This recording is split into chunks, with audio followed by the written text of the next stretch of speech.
области тоже ежедневным трудом, да, в тяжелейших условиях крайнего севера прокладывают линии связи. Буквально недавно, в конце ноября, мы подключили село Соскалак Новарского района, это край нашего такого самой северной Якутии.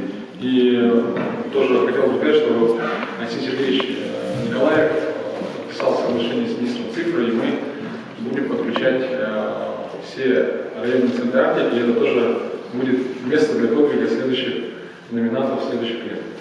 Поэтому я еще раз поздравляю и всех тех, кто вышел в финал. Ну, сегодня их сейчас перечислят, я перечислять не буду, это все достойные люди, и надеюсь, что, скажем так, в дальнейшем награда все равно найдет каждого героя. Спасибо. Поздравляю всех.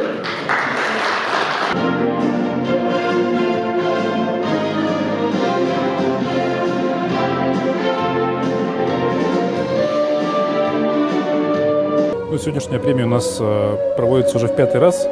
2017 года, вот уже мы переступаем, скажем так, в сентябре исполнилось 5 лет, участвовало, значит, 10 номинаций. Ну, каждый год бывает по-разному, бывает 12, 11, в этом году 10.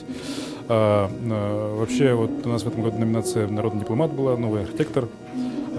Максимум за людей голосовали, значит, у нас порядка 20 человек за одного человека.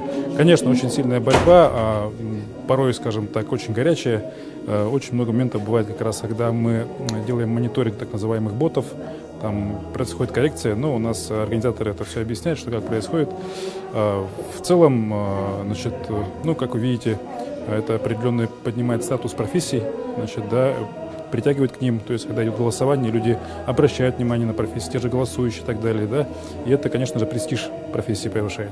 В первую очередь это признание, да, это не материальное, значит, признание у нас из материального только, значит, серебряный значок, да, чорон, да, и самое главное это то, что мы потом еще будем рассказывать об этих людях, о том, как они добились своего профессионального мастерства на площадках наших средств массовой информации, Якутия, Саха-Сырья, Якутское Саха-информационное агентство, да, и что в целом поднимает их имидж, показывает их мастерство и в целом профессию делает более нужной и понятной для людей.